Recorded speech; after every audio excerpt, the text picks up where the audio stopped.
Hello, I'm Paul Peterson. Today on Aging in LA, we will be discussing the difficult topics that surround end-of-life issues and the value of hospice care. How to know when you need it, how to ask for it, and how it can help your family deal with the practical, emotional, and spiritual realities of a terminal illness.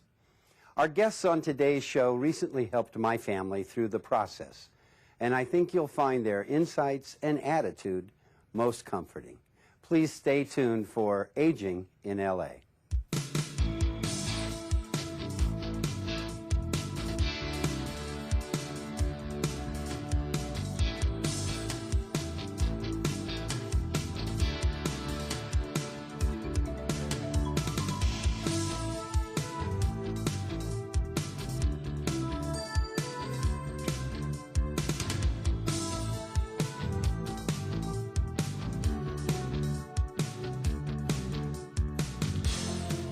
Thanks for watching today's Aging in LA. You know, most people, if given a choice, would prefer to spend their final days at home, with family, and surrounded by those things they know and love. Today, many medical institutions offer hospice care, in-home medical services that help smooth out the difficulties of caring for a person in the final phase of life. You know, there are so many things I want to share with you today because this is a personal story. My family and I just experienced the full measure of what hospice care means. Our guests today are members of the Torrance Memorial Medical Center Hospice Care Department, the facility and the team that helped my family do what was best for our beloved Doris Platts. Joining us today are Dr. Lisa Humphreys and Maria Sowers, a registered nurse in the program. Thanks to both of you for coming. And before I even start, my family is so grateful to the services you provided. And Maria, you were, what a rock you were. If you recall, I was over my head, and I'm pretty familiar with these issues because I had a whole family to take care of, not just my mother-in-law. Can you remember that first encounter with the whole family? Yes, I do. Is that a typical experience where finally hospice care has been instituted and yet the family, maybe they're in denial, they just haven't figured it out yet? Yes. Yes? Yes. Okay, no one-word answers. Because how do you prepare yourself for the situation? I mean, every family's different, and yet we're all kind of the same, aren't we? We go in there with our compassion, I think, is the primary thing that's there. Yeah. And how that comes across and how it works is just really neat to see it all come together when you have the whole family there and you're talking about, yes, you're talking about their illness and things you're going to see, things that might happen, but the emotional support is so important, and it's on that level that the connections are really made. I agree. But there are so many practical aspects. I know each illness brings a different set of conditions to the end of days, but most of us are just completely oblivious to what's going to happen next. Yeah. Okay, we're dealing with the medications this week, but what do you mean I have to get a morphine patch? I mean, and it's expensive. Now, Dr. Humphreys, how does this work institutionally? Is this actually a better way to deliver services than to have someone institutionalized or at the hospital, which has got to be hugely expensive? Yes. Hospice care actually can be done in a number of different settings. It can be done, primarily we focus on providing services in the home, which I think is best for patients who have caretakers or supportive families that are helping. We like to keep them in their own home. It's a safe and comfortable environment, and we then bring in additional services to help. We think of the family members as our patients just as much as the patients themselves. We can also provide hospice services, though, in facilities. So if there is a family member who is in a nursing home, for instance, with end-stage dementia, we partner with those facilities to help provide more comprehensive care. Well, is hospice care triggered automatically, or is this something that caregivers need to ask for? It would be great, actually, if family members and caregivers would ask for it. That actually is part of my role right now at Torrance Memorial, is really getting the word out to our physician community and to the community at large about what our services are and how we can help, you know, with end-of-life issues. Right. How, actually, let me ask you, did you come across our program? Well, How did you? thank goodness my sister-in-law, who had lost both of her parents, was well aware of hospice care. And she, Karen, she finally said to me on the phone, she said, "Paul, you're going to have to ask the doctor for a prescription." And I said, "What do you mean a prescription?" And I actually did, after taking Doris to her final checkup, sort of pinned the doctor in the hallway and said, "I need help at home. Doris wants to be home at the end." And I actually was given a prescription, and then someone called, and it wasn't a day later that you guys were there, Maria. And getting the family all together to sit around the dining room table was critically important, because, as I said, I was the person who was there most often, so I was watching and listening, but I somehow couldn't communicate this to the rest of the family, and that the evaluation was. Well, tell me, Maria, in you come, you know what all the medications are. We brought them all out for you. You knew the diagnosis already. And you've seen this before where we hadn't. Well, actually, seeing Doris was the first hospice patient that I ever took care of here at Torrance Memorial. Really? So it was a beginning point for myself. But well now as, it's important, because I remember asking you about this. You had tried the hospice stuff early in your nursing career. It didn't work. Was it because you weren't mature enough? Emotionally, I wasn't ready to deal with that. I got you. Because it has to be tough. People need you in a way that nobody else does. The families and these patients, they need something from you that nobody else can give them. And I'm ready to do that now. And when I met the family, it's always interesting because everybody hears things differently. Yes. They understand things differently. And a lot of the times you're going over the same information over and over again, which is really important because different times people are going to understand. You know, I was talking with my friend JC, who lost his mother this year as well, and also was a beneficiary of the Torrance Memorial Hospice Service. And he and I agreed that we wish we hadn't waited so long. It always seems that you're kind of always a step behind, and yet, Maria, when you and the team started to get there, things got accomplished. The medications became more appropriate. The house was structured better. It was safer for Doris and made care better. But even, I forget the young woman's name, who did the massage therapy. Starry. Fantastic. It was such a pleasure for Doris. You forget what people are like with long-term pain. Yes. And also those changes in medications. Who knew that there's this whole roster of pain medications? Is that one of the most difficult issues, to get caregivers to administer medications appropriately? I think it is. I do home visits on all the patients that come onto our service, so I make sure that I get out there and meet the family and the patient and see the setup, exactly what you're describing, making sure that the proper equipment's out there, the appropriate medications that we have discussed, you know, prior to the delivery of those medications.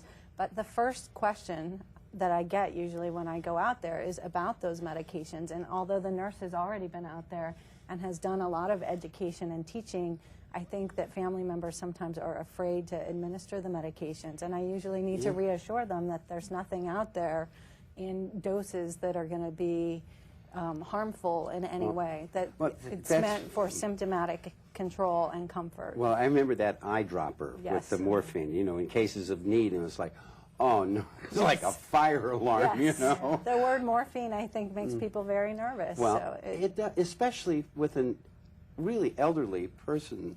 I mean, Doris was 92 when she passed, and she had a built-in reluctance to take medications. Medications, period. Yeah, aspirins, you Yeah. know. But there were also things that were very important. The hygiene issues. My Yeah. goodness, when we finally had people there to bath bathe. aids, Oh, yes. you know, it's stuff that I, as a son-in-law, couldn't do, and yet made Doris feel better. Yes, you're And not. I think it was Donna. I think was the aide that we sent out there, Right. and I knew she would do a fantastic job. Well, and in with your fact, she mom. did. And I know hospice care is new to many people, and yet we've learned that it's been a feature of Torrance Memorial for 15 years. Yes. So that's pretty good. And it was such, you know, for me personally, it was just a tremendous relief. Now, the Torrance Memorial Medical Center Hospice Program has provided us with a video that highlights their services. So let's take a look at a short excerpt from that video. Today we're going to see Ray. We've had him as a patient now for, well, 3, I think going into 4 months. He gets tearful when things aren't going well because he knows he's going to die, and he's trying to be brave about it. His caregiver keeps near to him, and so they support each other. Oh, I'm fine. How are you? One of the rewarding aspects of hospice care for staff and volunteers is the privilege of knowing their patients and learning their stories. Ray loves to share the stories of his youth. He was a football hero in Kansas where he grew up. He traveled the world while in the Army and later in the diplomatic corps. He was heavily involved in helping orphaned and underprivileged boys through the Battersea Boys Club while stationed in London just after the war. I'm feeling good and breathing fairly decent. At 82, Ray's long history of smoking finally caught up with him, and he developed severe emphysema with associated heart failure. In hospice, each patient needs a primary caregiver, usually a member of the family. As Ray's caregiver, Frances not only provides company and support, but also helps with practical matters, such as the oxygen supply. The hospice team is composed of nurses, social workers, nurses' aides, volunteers, and many more who dedicate their lives and careers to this special calling. Each week, the team meets to problem solve and work out individual plans for each patient. Oxygen dependent. She also uses albuterol 4 or 5 times a day. At these meetings, each patient's case is discussed in detail. Plans are made for various aspects of care, including physical, emotional, and spiritual support, ordering of any equipment that might be needed, arrangements for therapy, visits by volunteers or other caregivers, and medication management. Helping patients and families accept the reality that faces them is a key role of the hospice team. You know, watching that, I was just thinking, of course, you guys, when you get back to the hospital, are busy talking about the cases in that aspect. But on the front lines, having help with what kind of meals can I prepare? Why isn't Doris taking enough water? Those were things. It was so helpful to have you there, Maria, to tell us that, look, try this.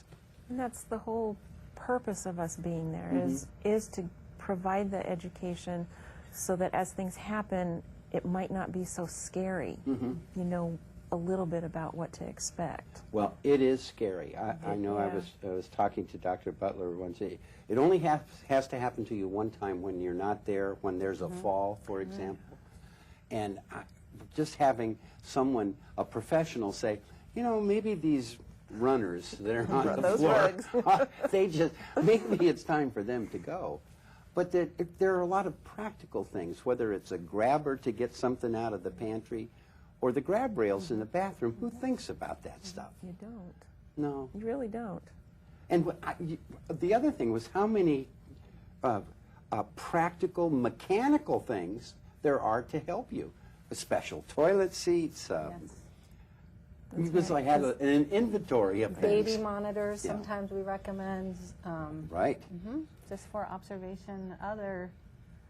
We always come up, bed guards, bed alarms. Right. There's always things that we can kind of do to make the home safer. Yeah. For the And you know, patient. even though, Lisa, my wife is a nurse, and but we needed help because this was such an awkward illness and so badly placed that we needed help in actually creating bandages for Doris.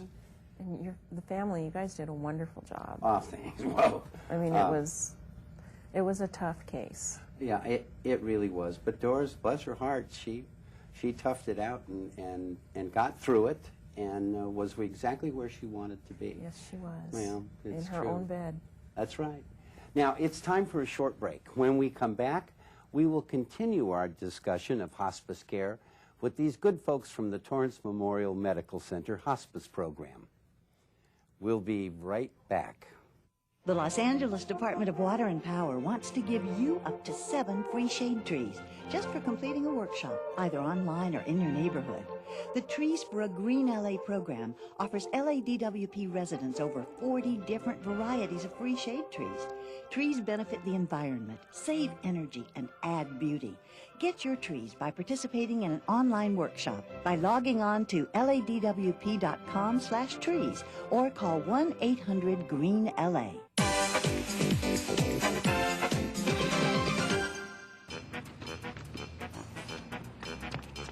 As kids, it's really important that we learn the proper way to cross a street.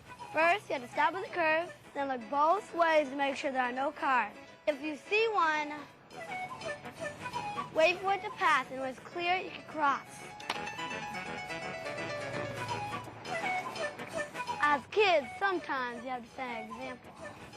Look both ways before you cross. Cars can't see you. Welcome back to Aging in LA. Our topic today, hospice care. And as I said at the beginning of the program, this is a very personal story for me, as my family and I recently experienced the full measure of what hospice care really means. Through the efforts of our guests from the Torrance Memorial Medical Center, who were so helpful at the hospice program, and again I say thank you. Let's talk about hospice care in the future. This is going to grow, isn't it? Absolutely, it's going to grow. With the aging population, I think as people become more familiar and more comfortable with hospice care, I absolutely think that we will see much more of it in the future. Well, there's always this sort of ostrich mentality. You put your head in the sand, and yet we all come to the end of life.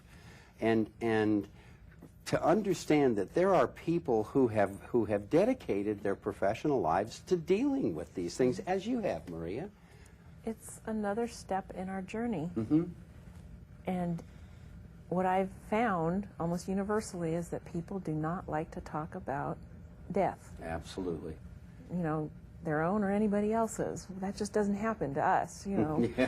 We're not going to do that. Which is a big misconception. I mean, you can have an accident at any time. It's Surely. so important to discuss advanced directives when you're young. No, don't wait until you're sick. Those are things that you should be talking about with your family members so that they know what it is that you want when that time comes, whenever that may be, and so they can respect your wishes. And to have a packet. You brought a packet for us to actually look at, you know, well, what are your orders here? Absolutely. Do you have do not resuscitate orders? What are we going to do if there's a crisis?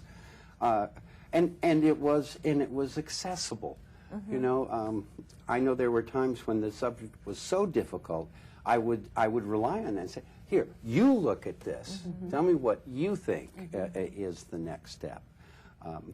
But you bring other tools to the equation. Most people would have no idea that there are different kind of therapies that can be employed to make a person more comfortable.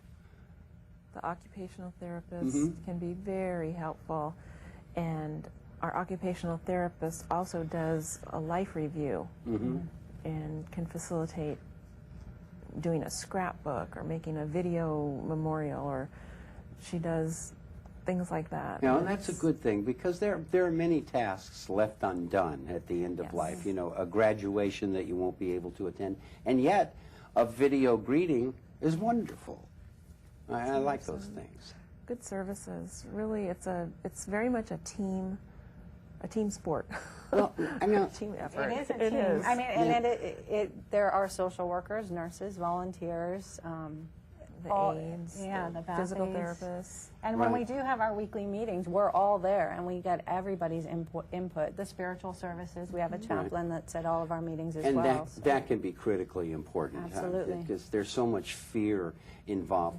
Now, when we first saw each other earlier today, I said that JC and I had talked about how we wish we had started the hospice program earlier, because it really did relieve that burden. And rather than having 2 months of the service, I would have loved to have had 4. I know my nights would have been much more comfortable and that. Now, what about those patients that really need sort of around-the-clock caregiving services, but there's no one in their family? Are there enough aides and volunteers to help cover those moments of isolation? We can cover periods of time. That is probably the one thing we don't supply is a 24-hour caretaker, but we do have volunteers that will go out and spend hours, not as a caretaker, but they're good eyes and ears to have in the home. The nurses generally, they have a caseload, so you have your patients that you sort of manage with my supervision. And the nurses will go out 2 to 3 times a week, depending on what the needs are. And actually, when things get critical, we'll go out and do daily visits. We have patients in fact, just last week, we had a patient that was having a lot of difficulty with pain management in the home. So we did bring him into the hospital to get his pain under control. It allowed some time for his wife to get a little bit of a break. It's been rough for her, but it worked out completely successfully. He went home feeling much more comfortable, and now we have him on a regimen that's working much better for him in the home. So. Well, it's always so difficult to balance mental awareness and yet the need to combat pain, because we all hate to see people we care about suffer. But boy, you don't want to sort of like knock them out either. Right, you want to be spending time with them. Well, and exactly. having those conversations and having good quality, and that's being sedated is not the answer to that either. So you have to find that nice balance. And the other part I liked is the number on the portfolio that was left with us.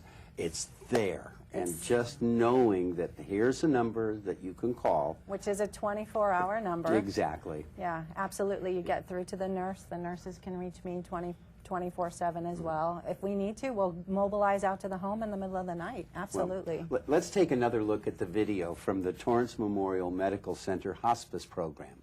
This time featuring home health aides and volunteers that assist in the program. As part of the care plan, hospice can arrange for home health aides who can relieve the primary caregiver by helping with bathing and meal preparation. Another key member of the hospice team is the volunteer.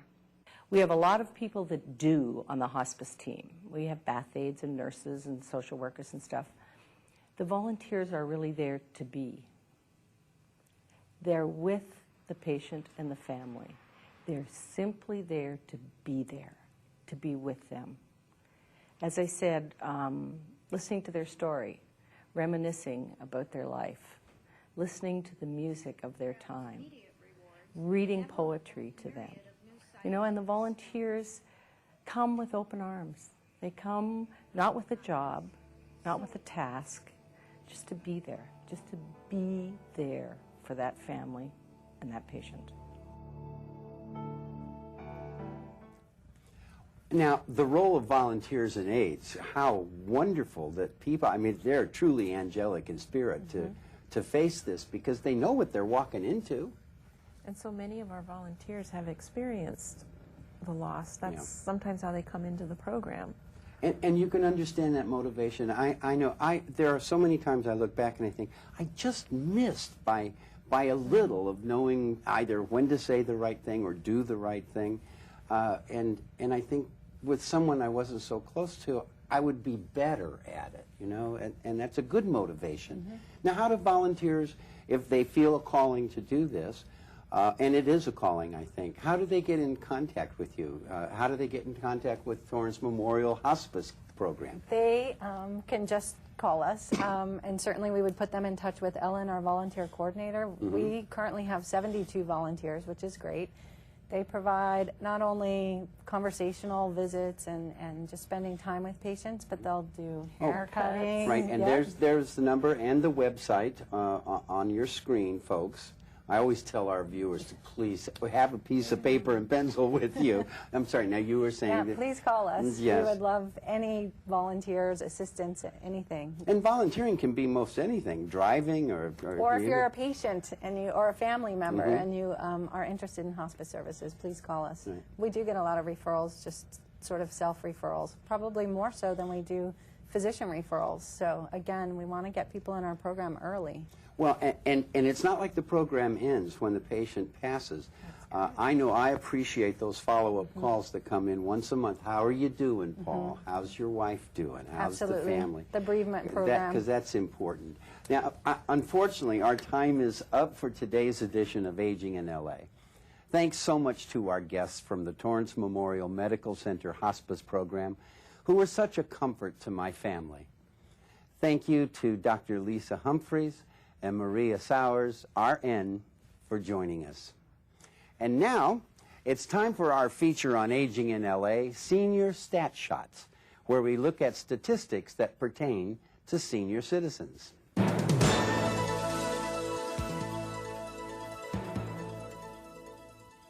We found today's statistics in the recently released LA County Seniors Count, a survey of the older adult population in Los Angeles City and County. We have featured this survey on our program.